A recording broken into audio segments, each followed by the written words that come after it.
British Advanced Pain Clinic, Noppimayam Surgery Duram. For appointments 9155515563.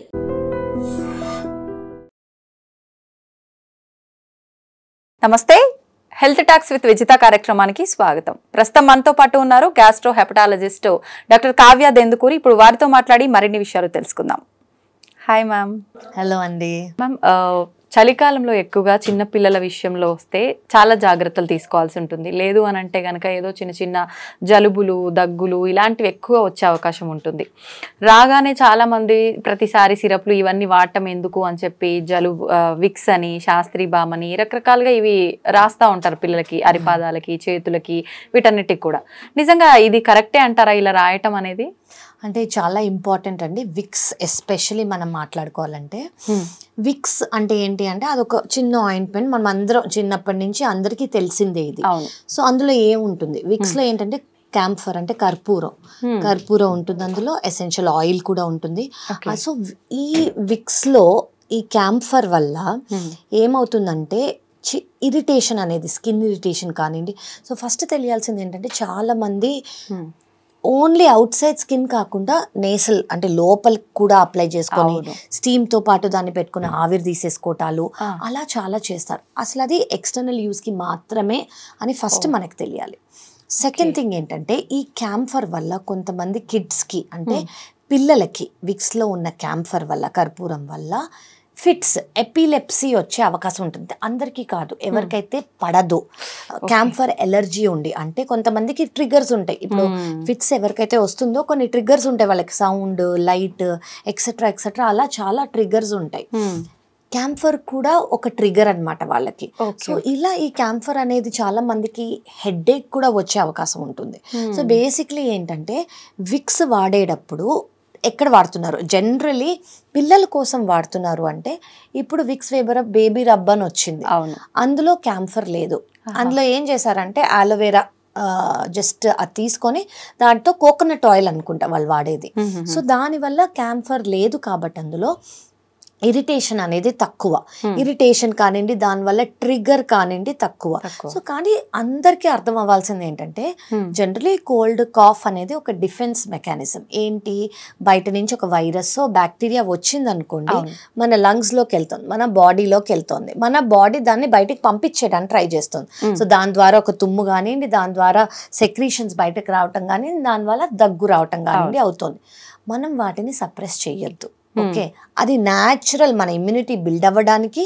Second, natural mechanism అనమాట. ఆ virus, ఆ బ్యాక్టీరియాను, ఆ foreign particle మన బాడీలోంచి బయటికి వెళ్ళిపోయే ఒక ప్రొటెక్టివ్ మెకానిజం.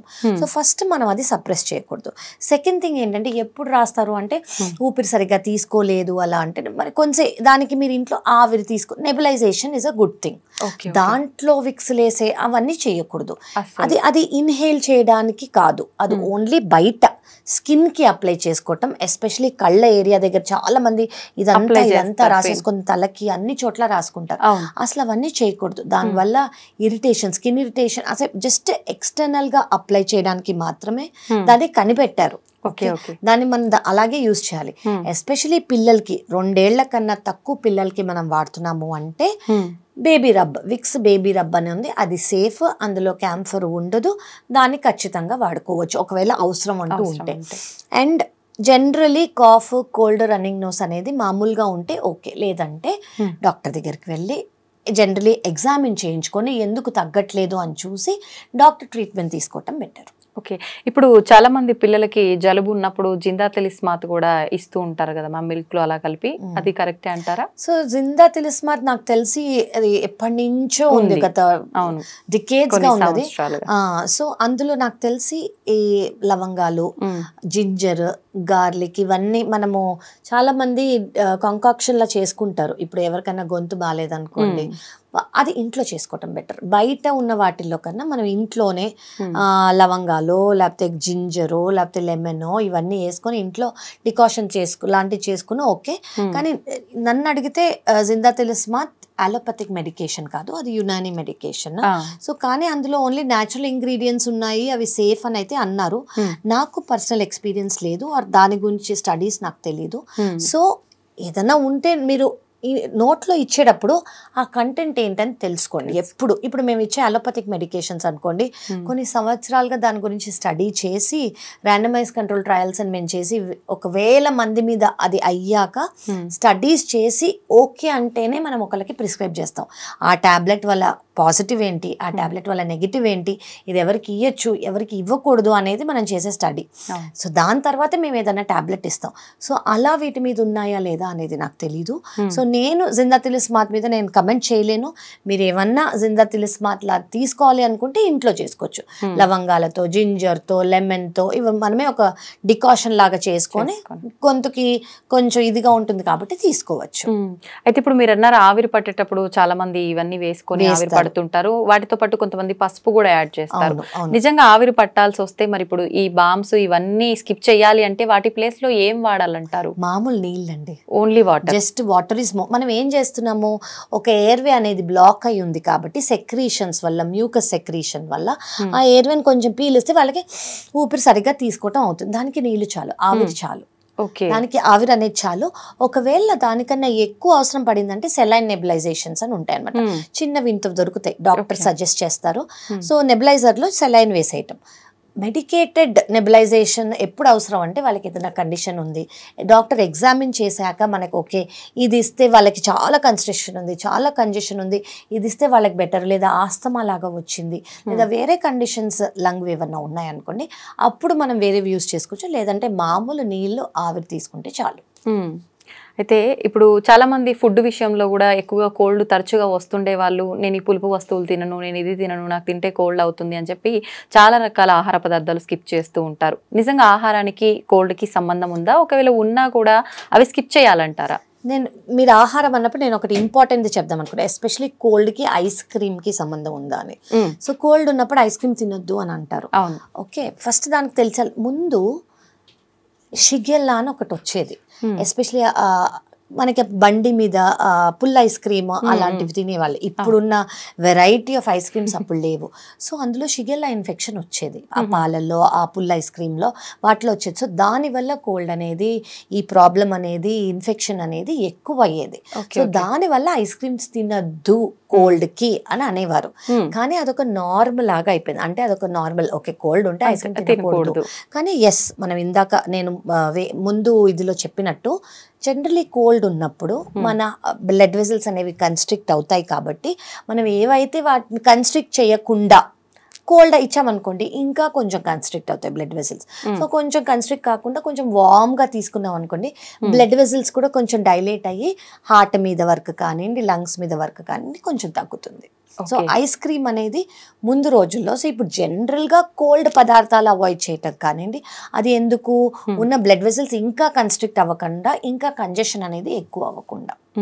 అయితే ఇప్పుడు ఈ జలుబు, దగ్గు ఇలాంటివన్నీ మనకు వైరస్ల ద్వారానే వ్యాపిస్తుంటాయి కాబట్టి ఒకరి నుంచి ఒకరికి వచ్చే అవకాశం చాలా ఎక్కువగా ఉంటుందని అంటుంటారు. అయితే ఇప్పుడు మనకు ఆల్రెడీ ఒక వైరస్ గురించి మనం వింటూ ఉన్నాము, ఇంతకు ముందు ఒక వైరస్ గురించి చాలా ఇబ్బంది పడ్డాము, దాని నుంచి తప్పించుకున్నామని అనాలి. ఇప్పుడు మళ్ళీ ఇంకొక వైరస్ వచ్చింది, దానివల్ల కూడా అంతే ప్రమాదం ఉంది అని కొంతమంది, లేదు అని కొంతమంది. అసలు ఏంటి మేడం, ఈ వైరస్ వల్ల నిజంగా ఇబ్బంది ఉందా? రాకుండా ఉండాలి అని అంటే ఎటువంటి జాగ్రత్తలు తీసుకోవాలి? సో ఇప్పుడు మీరు అనేది హెచ్ఎంపీ వైరస్ గురించి. ఈ హెచ్ఎంపీ వైరస్ అనేది 2001లో, అంటే ఈ 2025 24 ఏళ్ల క్రితం దాన్ని కనిపెట్టారు. ఓకే, అది నెదర్లాండ్స్లో. కానీ అది డిస్కవరీ అప్పుడు అయింది, దానికన్నా ముందే దాని గురించి అందరికీ తెలుసు, అది ఎగ్జిస్టెన్స్లో ఉండింది. సో ఇప్పుడు కరోనా అంటే ఏంటి, మనకు అది ఫస్ట్ టైం వచ్చింది, దాని గురించి ఎవరికీ తెలియదు. అది ఎలా ఉంటుంది, దానికి ఎలాంటి ట్రీట్మెంట్ ఇవ్వాలి, అది అలాగే ఉంటుందా, పెరుగుతుందా, దానివల్ల సైడ్ ఎఫెక్ట్స్ ఏంటి, దానివల్ల డెత్ అవుతుందా, మనకు అదేం తెలియదు. కానీ మాకు హెచ్ఎంపీ వైరస్ గురించి ఎన్నో ఏళ్లగా తెలుసు. సో ఇప్పుడు జస్ట్ అది లైమ్ లైట్ లోకి వచ్చింది అంతే. సో హెచ్ఎంపీ వైరస్ అంటే ఏంటంటే నార్మల్ కామన్ కోల్డ్ లాగా. ఇప్పుడు కామన్ కోల్డ్ కాఫ్ వచ్చిందంటే మీరు వ్యాక్సిన్ తీసుకుంటారా, మీరు భయపడతారా? ఇంట్లో పిల్లలకి అందరికీ వస్తూ ఉంటుంది, పెద్దవాళ్ళకి వస్తూ ఉంటుంది, మీరు దానికి భయపడదు. ఇది అంతే. సో జనరలీ కామన్ కోల్డ్ ఉన్నప్పుడు ఏమవుతుంది, 1 వీక్ కన్నా జ్వరం వచ్చింది, కామన్ కోల్డ్ వచ్చింది, కాఫ్ వచ్చింది అంటే ఫీవర్ అనేది 1 వీక్ కన్నా ఎక్కువ ఉంటే మేము ఎప్పటి నుంచో ఒక వైరల్ ప్యానెల్ అనేది చేస్తాం, అంటే టెస్ట్లు చేస్తాం. అందులో ఇన్ఫ్లుయెన్జా ఉంటుంది, హెచ్ఎంపీ వైరస్ ఉంటుంది, కాక్సాకీ వైరస్ అని ఉంటుంది, రెస్పిరేటరీ సిన్సిషియల్ వైరస్ అని ఉంటుంది, ఇట్లా ఎడినో వైరస్ అని ఉంటుంది. ఇది ఎప్పటి నుంచో మేము చేస్తున్నది, ఈ రోజు కొత్తగా చేసేది కానే కాదు ఇది. సో దీని గురించి మాకు తెలుసు. ఇది వచ్చిన సెల్ఫ్ లిమిటింగ్ డిసీజ్, అంటే కాఫ్, కోల్డ్, కొంచెం ఫీవర్, వీజింగ్ ఏదైనా వస్తుంది, మీరు వచ్చి డాక్టర్ని ఒకవేళ కొన్ని రోజుల కన్నా ఎక్కువ అయింది, ఫీవర్ తగ్గట్లేదు అంటే వచ్చి డాక్టర్ని కలవచ్చు. అండ్ డాక్టర్ ఒకవేళ అవసరం ఉంటే మేము యాంటీవైరల్స్ ఇస్తాము, లేదంటే దానంతట అదే తగ్గిపోతుంది. అందరూ అంటున్నట్టు ఇది భయంకరం కాదు, దీనివల్ల డెత్ రేట్స్ ఇంక్రీజ్ అయిపోవటము ఇలా కాదు, ఎప్పటి నుంచో ఉంది. ఇది కామన్ కోల్డ్ లాగానే. కామన్ కోల్డ్కి మనం ఎలా భయపడమో, ఓకే వచ్చింది మనం ఉంటాము. మనం చేయాల్సింది ఏంటంటే ఎవరి దగ్గరైనా దగ్గుతున్నప్పుడు, ఇప్పుడు ఎవరికైనా కాఫ్, కోల్డ్, వైరల్ ఇన్ఫెక్షన్ ఉందనుకోండి, మొహం మీద దగ్గకుండా కొంచెం సైడ్కి వెళ్ళి చెయ్యి అడ్డం పెట్టుకుని, బెస్ట్ ఆప్షన్ ఏంటంటే మాస్క్ పెట్టుకోవటం. అండ్ హ్యాండ్స్, ఎందుకంటే మన hands are in constant contact with us కాబట్టి స్టెరిలియం యూజ్ చేసుకోవటం, ఎప్పుడు హైజీన్ మెయింటైన్ చేసుకోవటం. ఎవరికన్నా మన ఆఫీస్ వర్క్ స్పేస్లో కానివ్వండి, పిల్లలు ఎస్పెషలీ పిల్లలకి అవుతుంది కాబట్టి స్కూల్కి పంపించకుండా, డే కేర్కి పంపించకుండా వాళ్ళని ఇంట్లో ఉంచితే ఒకరి నుంచి ఒకరికి స్ప్రెడ్ అవ్వదు. అయితే మ్యామ్, బేబీ పుట్టినప్పటి నుంచే మనకు కొన్ని మంత్స్ కానీ కొన్ని సంవత్సరాల కానీ రకరకాల మనకు వ్యాక్సిన్స్ అనేది ఇస్తూ ఉంటారు. ఇలాంటి వైరస్లు కానీ ఇలాంటివి ఏవి రాకుండా ఉండడం కోసమే అని చెప్పి అంటుంటారు. నిజంగా ఇలాంటి వైరస్లు అటాక్ అవ్వకుండా ఉండాలంటే అప్పుడు ఆ వ్యాక్సిన్ అంతా కరెక్ట్ గా ఉంటే దీని బారిన పడకుండా ఉండే అవకాశం ఉంటుంది. సో దీనికి ఫ్లూ వ్యాక్సిన్ అని మనకు వస్తుంది. ఫ్లూ అంటే ఉంది, ఎప్పటి నుంచో ఉంది. ఫ్లూ వ్యాక్సిన్ అంటే ఏంటంటే ఇన్ఫ్లుయెన్జా వైరస్ కి మనం ఇచ్చే వ్యాక్సిన్ అన్నమాట. ఇది 6 నెలల బేబీ కన్నా ఎక్కువ ప్రతి వాళ్ళు తీసుకోవచ్చు. ఇందులో 2 టైప్ వేరియంట్ అని ఉంది, 3 టైప్ వేరియంట్ అని ఉంది, ఎగ్ లేని వేరియంట్ అని ఉంది. ఎగ్ అంటే కొంతమందికి ఎగ్ ఎలర్జీస్ ఉంటాయి, సో ఎగ్ లేని వేరియంట్ ఉంది, అలా చాలా ఉన్నాయి. సో జనరలీ ఇయర్లీ వన్స్ ఇది చేంజ్ అవుతుంటుంది, ఎందుకంటే వైరస్ మ్యూటేషన్స్ అవుతాయి, వైరస్ చేంజ్ అవుతుంది కాబట్టి ఇయర్లీ వన్స్ ఈ వైరస్ ఎవరైనా 6 నెలల కన్నా ఎక్కువ ఉన్న బేబీస్ నుంచి, అడల్ట్స్ నుంచి, అడాలసెంట్, ఎల్డర్లీ ఎవరైనా ఈ వ్యాక్సిన్ తీసుకోవచ్చు. ఫస్ట్ థింగ్, ఎవరు ఎక్కువ రిస్క్ ఉన్నారు అంటే హెల్త్ కేర్ వర్కర్స్, వాళ్ళంటి వాళ్ళు. ఇప్పుడు డాక్టర్స్ అనుకోండి, పేషెంట్స్తో ఎక్స్పోజర్ మాకు ఎక్కువ ఉంటుంది, వాళ్ళకి కాఫ్, కోల్డ్, వైరస్ ఉండే అవకాశం ఎక్కువ కాబట్టి మేము తీసుకోవాలి. Second, pregnant women. థర్డ్, ఇమ్యూనోసప్రెస్డ్ అంటే ఎవరికైతే ఇమ్యూనిటీ అనేది తక్కువ ఉంటుందో, అది షుగర్ వల్ల కానివ్వండి, క్యాన్సర్ వల్ల కానివ్వండి, ఇమ్యూనిటీ సప్రెస్ చేసే మెడికేషన్స్ తీసుకుంటున్నారు అనుకోండి, వీళ్ళందరూ ఈ వ్యాక్సిన్ అనేది ఖచ్చితంగా తీసుకోవాలి. సో ఈ వ్యాక్సిన్ మనకి ఎప్పటి నుంచో ఉంది, 6 నెలల కన్నా ఎక్కువ ఎవరైనా తీసుకోవచ్చు, ఖచ్చితంగా ఇయర్లీ తీసుకోవాలి. మీరు కూడా తీసుకోండి. ఓకే, తప్పకుండా ma'am. Thank you ma'am, thank you very much. Thank you so much.